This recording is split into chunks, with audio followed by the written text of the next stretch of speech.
Hi, welcome back to my channel. Today, I'll show you how to set this up on any Android device.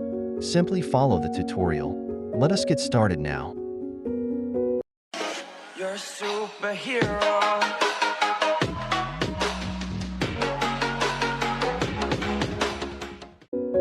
Download the backup file and necessary apps from the link in the description. Let us begin with the tutorial.